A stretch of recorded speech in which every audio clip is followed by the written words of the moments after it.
Tunakushukuru Bwana Yesu. Asante kwa ajili ya siku nzuri. Asante kwa ajili ya mkutano huu Bwana. Asante kwa ajili ya neema yako. Asante kwa ajili ya watu wako marika ambao wapo mahali hapa. Bwana Yesu tunakushukuru. Bwana Yesu tunakutukuza. Tazama wakati huu Bwana na wasaa mfalme wa amani. Jehova, tunakabidhi shughuli zote mikononi mwako. Tunaomba neema yako na mkono wako wenye nguvu usimame katikati yetu. Pokea utukufu Jehova, kwa kuwa Mungu unastahili. Kupitia utukufu wa jina la Yesu tumeomba na kushukuru. Amen. Hebu mshangilie Bwana Yesu kwa makofi na vigelegele. Bwana Yesu asifiwe sana. Asifiwe sana. Wamama sijasikia vigelegele. Amina. Basi ni wakati mzuri sasa ambao tunakwenda kuwakaribisha bwana harusi, na kokoi kwa shangwe, ndelemo na vigelegele. Tunaomba tugeuze nyuso zetu sasa.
Basi tunao wakati mwingine tena, mdao ni nafasi wa kumtazamia bibi harusi.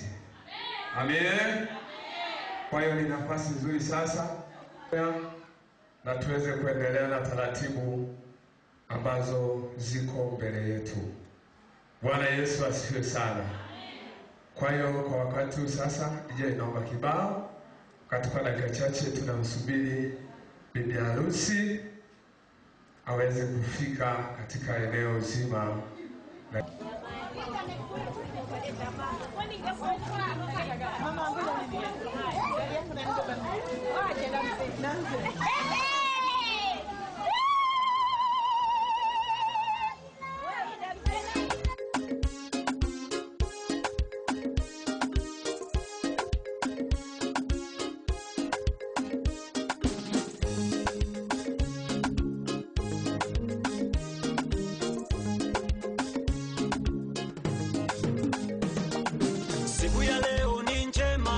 la machoni pa Mungu. Mungu amekupa neema, umefika siku ya leo, na mimi nakutakia baraka za Mungu. Utokapo uingiapo, baraka za Mungu ziwe na wewe. Baraka za Mungu ziwe na wewe. Baraka za Mungu ziwe na wewe. Hata kama upo safarini, Mungu akulinde. Hata kama upo kazini, Mungu akulinde. Mungu awe pamoja na wewe. Riziki na mawe aviondoe. Hatimaye ufanikiwe, ufanikiwe. Hatimaye ufanikiwe, ufanikiwe. Na wewe riziki na mawe aviondoe. Hatimaye ufanikiwe, ufanikiwe. Hatimaye ufanikiwe, ufanikiwe.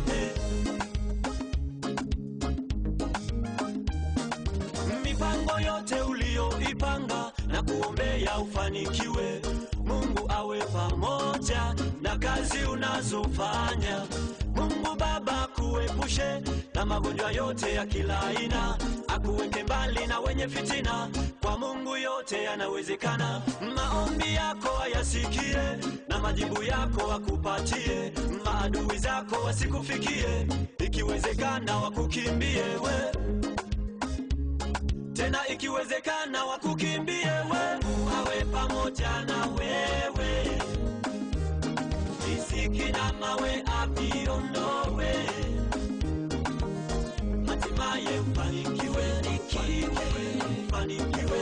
Hatimaye ufanikiwe, ufanikiwe. Na wewe riziki na mawe aviondoe. Hatimaye ufanikiwe, ufanikiwe. Hatimaye ufanikiwe, ufanikiwe. Changamoto za maisha usiziogope.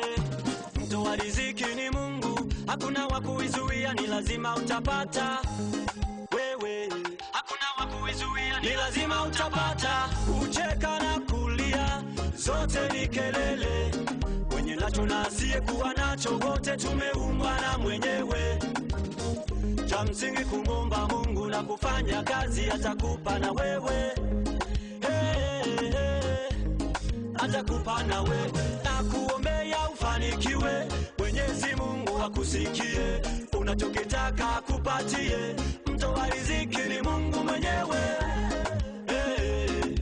Mtoa riziki ni Mungu mwenyewe.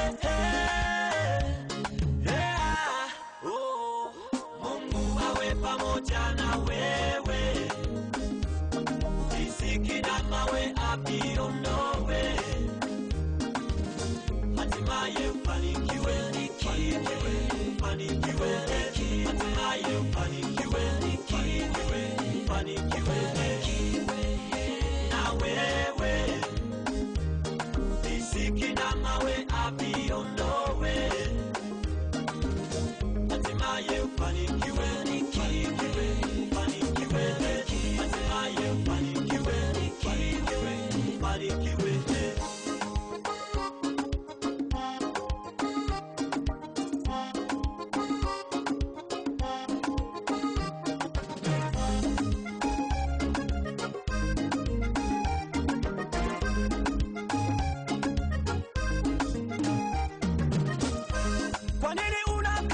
tamaa, na hali Mungu anakupenda.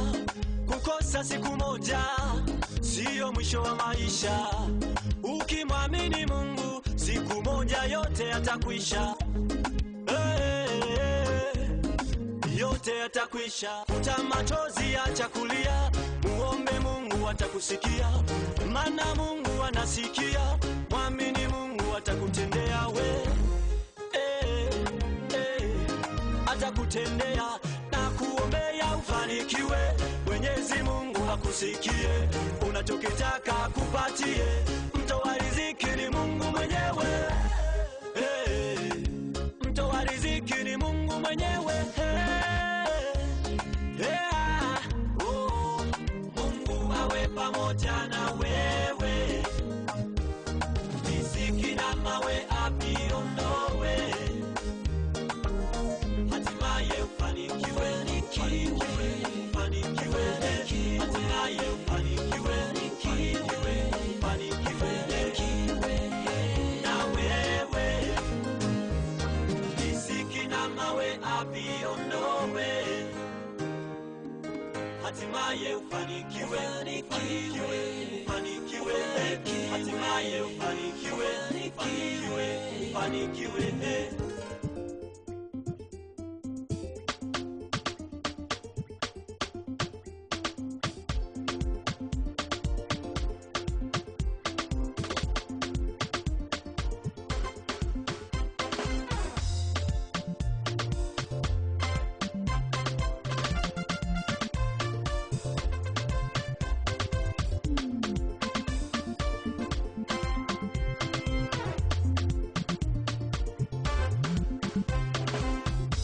Wema wa Mungu, wema umenizunguka. Wema wako Mungu, wema wa Mungu, wema wako Baba umenizunguka. Wema wako Mungu, wema wa Mungu, wema wako Baba umenizunguka. Wema wa Mungu, wema umenizunguka. Zunguka, zunguka, zunguka, zunguka, zunguka, zunguka, zunguka, zunguka, wema wa Mungu umenizunguka. Zunguka, zunguka, zunguka, maisha zunguka, zunguka, zunguka, zunguka, zunguka. Yesu asifiwe sana. Basi wakati sasa ni muda mzuri, naomba watu wote tusimame, watu wote. Ni wakati mzuri sasa na kwa nafasi.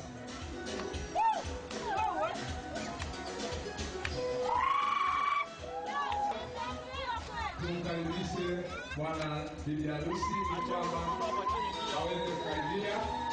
Ili tunaomba kibali kukaribisha bibi harusi.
DJ.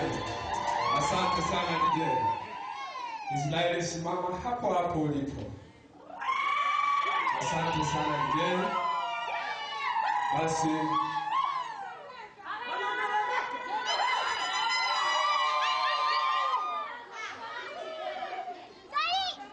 Bwana Yesu asifiwe. Amen. Nasema tena kwa sauti kubwa, Bwana Yesu asifiwe. Haleluya, haleluya. Basi tunafurahi sana kwamba sasa bibi harusi yuko hapa, na moja kwa moja tunataka tuulize swali. Kama yupo baba au baba mdogo au yoyote anayehusika kumtoa huyu bibi harusi Grace ili aweze kufunga ndoa na Israeli, kama upo, naomba uinue sauti yako kabisa, uje huku mbele ili uweze kutamka.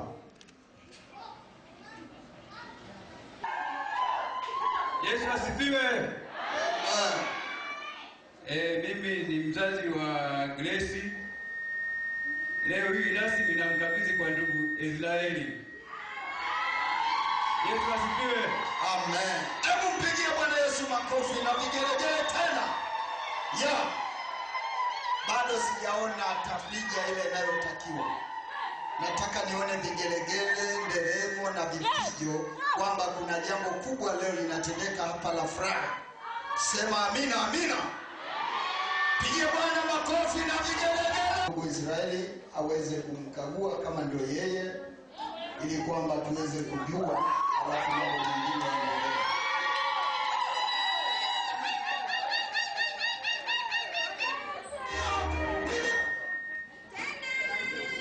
Amina.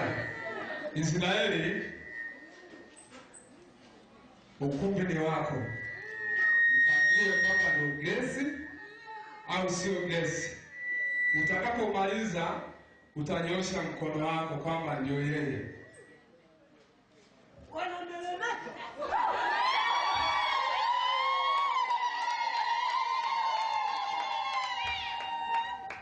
Aya, tunasubiri tamko la Israeli.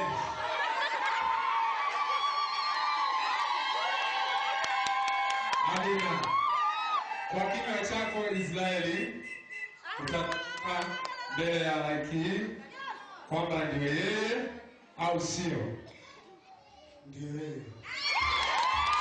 Hebu shangilia. Amina. Basi wakati huu tunaomba nafasi sasa kuwakaribisha marusi wetu huku mbele. Karibu DJ kwa ajili ya kibao.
Amina. Basi naomba niwaketishe maharusi, na kwa nafasi, kwa heshima kubwa naomba niwaketishe. Basi tunamshukuru Mungu sana kwa ajili ya shughuli hii ambayo tumeitazamia kwa muda mrefu sana, na mpaka kufika siku ya leo shughuli hii inafika tamati. Hebu tumshangilie Bwana Yesu kwa makofi na vigelegele. Amina. Basi wakati nimkaribishe mchungaji mwenyeji aweze kuendelea na taratibu zilizopo. Karibu sana. Bado jisikie furaha kuona kuna jambo jema linatendeka.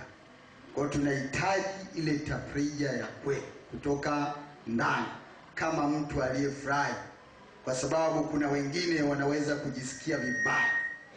Sasa kama utakuwa unajisikia vibaya, maana yake utakuwa utokisikia Bwana asifiwe. Amina. Alafu baada ya hapo nitamkaribisha msajili aweze kuendelea na taratibu ziliopo. Naomba tusimame. Tunalibariki jina lako takatifu. Wewe ni Mungu pekee mwenye nguvu na uwezo usio wa kawaida. Tazama, kulikuwa na matarajia ambayo leo tarehe 4 kwamba wangefunga ndoa watu hawa wawili kati ya Israeli na Grace. Ndivyo Mungu umekwenda kujibu dua na sala na maombi yao. Na hivyo sasa wangaliko katika madhabahu yako. Ninaomba neema yako ya kufanya muunganisho ikawepo mahali hapa. Nasi tunafungulia mtiririko wote wa ibada kwa jina la Yesu Kristo wa Nazareti hai. Ninakushukuru Mungu kwa uwepo wako na uweza wako, maana unakwenda kuyatenda yote uliyoyakusudia kwa jina la Yesu. Tunamweka mtumishi wako mikononi mwako kwa ajili ya kazi hii ya usajili, kwa jina la Baba na la Mwana na la Roho Mtakatifu. Amen. Amen. Karibu sana baba askofu.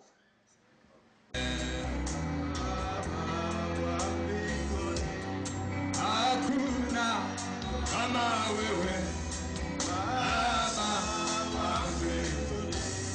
Hakuna kama wewe Baba wa mbinguni. Hakuna kama wewe Baba wa mbinguni. Hakuna kama wewe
Hebu kaa pale ulipo. Bwana Yesu asifiwe. Mwambie jirani ni siku ya Israeli pamoja na Grace. Mwambie mchungaji anasema usinune. Mwambie uwe na furaha kwa ajili ya vijana wetu. Haleluya. Na kama uko na binti au kijana, mwambie ilikuwa sio chaguo, amemchagua Grace. Mwambie hivyo tu, hata kama litaraji kwa Israeli basi amekuwa hivyo. Haleluya. Bwana Yesu asifiwe. Nachukua na naifanya kazi ya Mungu pale mjini. Haleluya. Na niliposikia kijana wangu Israeli anafunga harusi, na mimi nikasema angalau niwepo na mimi nikapata kufurahi pamoja naye. Washukuru sana viongozi. Pia nimshukuru mchungaji kwa ajili ya siku hii njema ambayo ameona ni vema niwe katikati kwa ajili ya kufunga ndoa ya vijana wetu. Pia niseme maneno haya kabla sijasema lolote. Pia namshukuru Mungu, tuna wageni, tuna mchungaji au askofu kutoka kule Kenya. Na pia kabla sijasema chochote nimpe tu wasalimia angalau dakika moja, alafu tuendelee. Karibu sana. Tumeshatawaeleza jina. Niko na furaha siku ya leo kuwa pamoja na askofu. Ni baba mzuri na kukua katika harusi hii. Israeli asante, Grace asante kuamua siku ya leo kufanya jinsi mmefanya. Mola kawabariki. Naitwa Alfred Andove. Nimetoka katika nchi ya Kenya.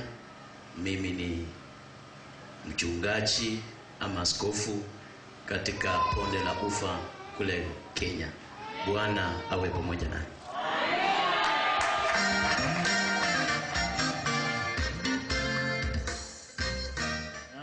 Inawezekana naona watumishi ni wengi, alafu kuna mchungaji msaidizi pia, nataka naye tusikie sauti yake. Karibu. Siku ya furaha, siku ya kushangilia. Unapokuwa hapa ufurahi, ushangilie. Jina la Bwana libarikiwe. Amen. Kwa nini nilikuwa na tafakari kitu fulani? Nilipofunga ndoa yangu zaidi ya miaka 30 iliyopita, kulikuwa na wachungaji kama watatu, kitu ambacho si cha kawaida. Nilikuwa na tafakari hilo jambo hata kabla sijaona wito huu ndio nao, lakini nikajua walikuja kumshangilia mchungaji mwenzao. Haleluya. Jenga kwa ajili ya utumishi mkuu mbele ya safari. Haleluya. Basi kwa sababu tumeshaomba, naomba tuende kwenye neno la Mungu. Nataka nifunge ndoa kwanza alafu tuendelee, lakini naona tushirikiane maneno ya Mungu kwa sababu muda wetu umeenda sana. Nizungumze sana kwa kifupi. Fungua na mimi kitabu cha Marko. Naomba mtu mmoja simame asome maneno haya mpaka mstari ule wa 10.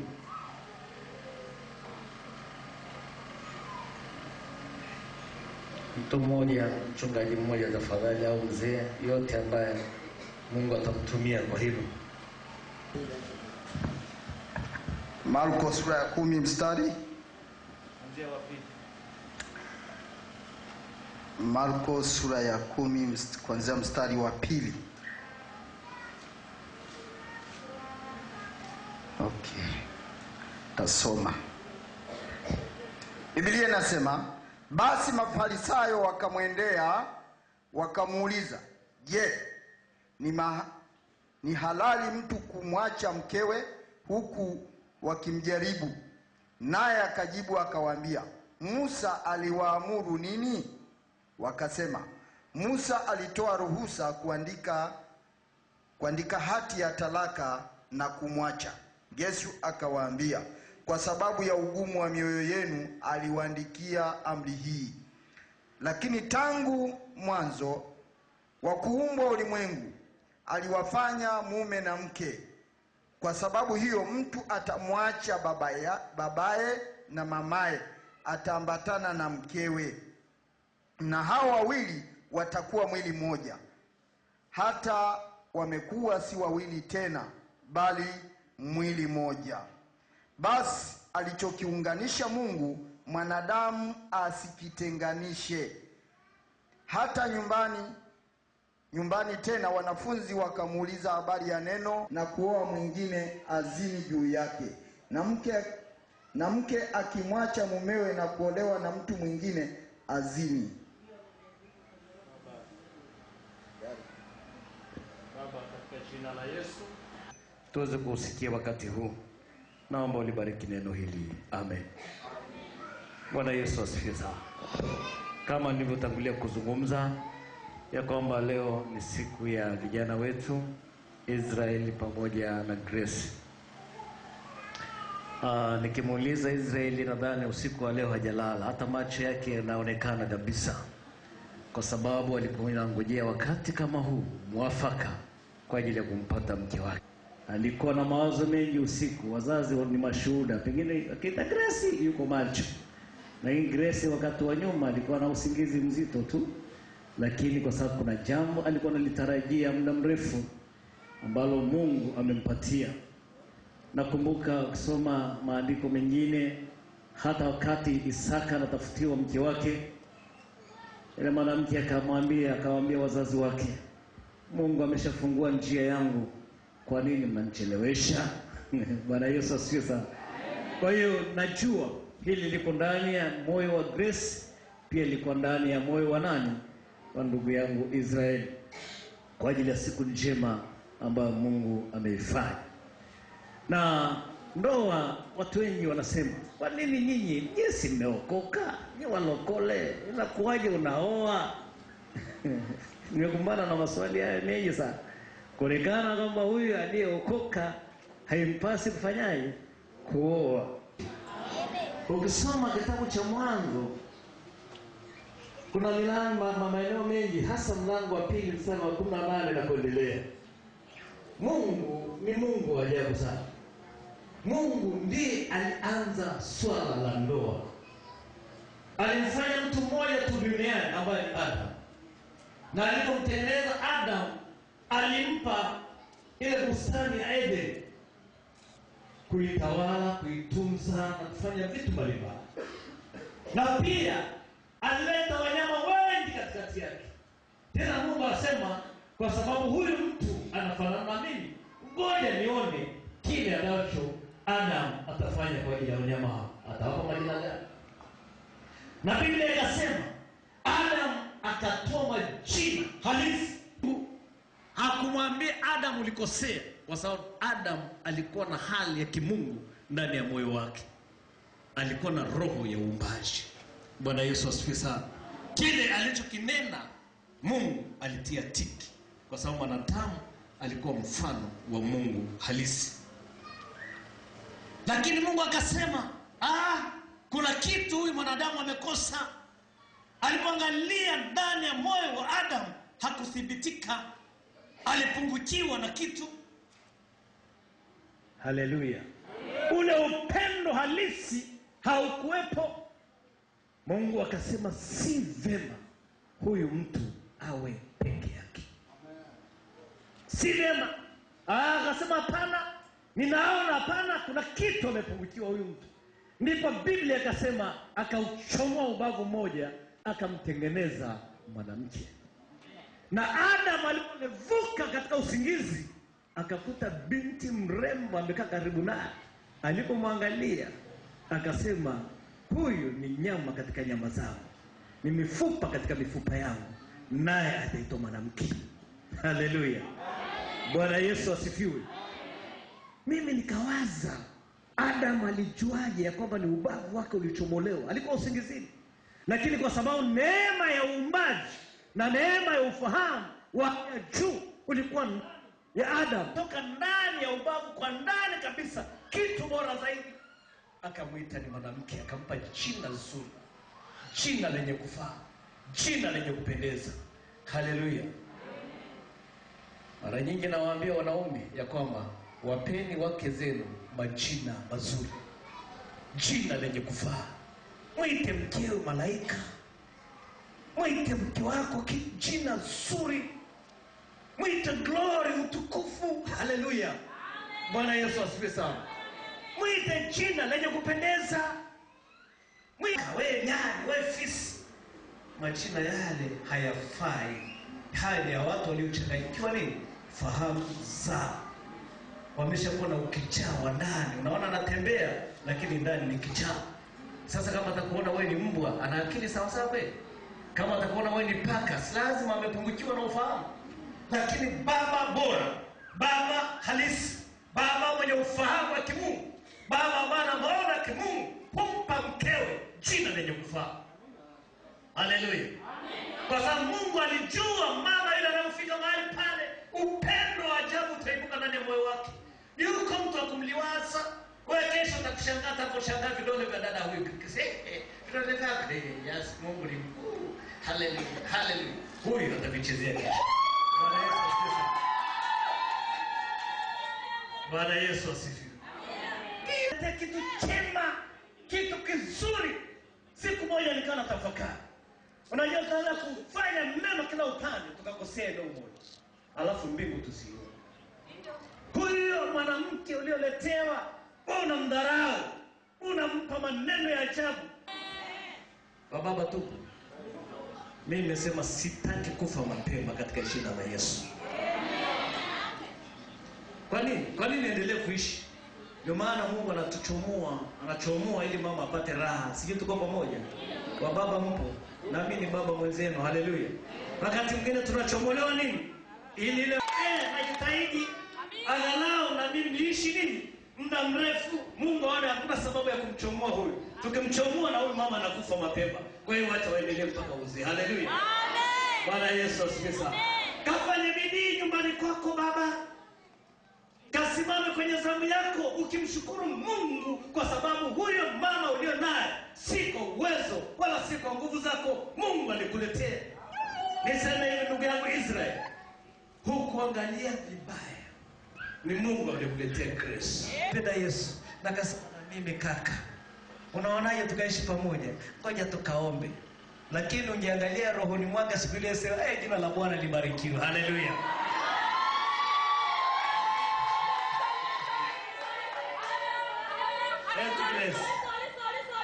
Bwana Yesu asifiwe. Alikuwa anasema jina la Bwana lifanyaje? Libarikiwe, kwa sababu Mungu naye ameniona. Ameona haja ya moyo wangu.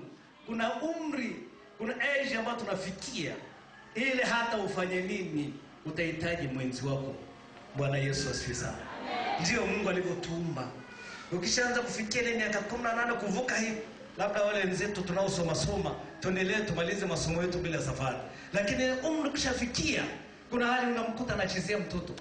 Anampenda mtoto, anaangalia vipua vyake, anaangalia miguu vyake, anapenda kumbeba beba. Ujue umri umefanyaje? Umefikia. Anapenda.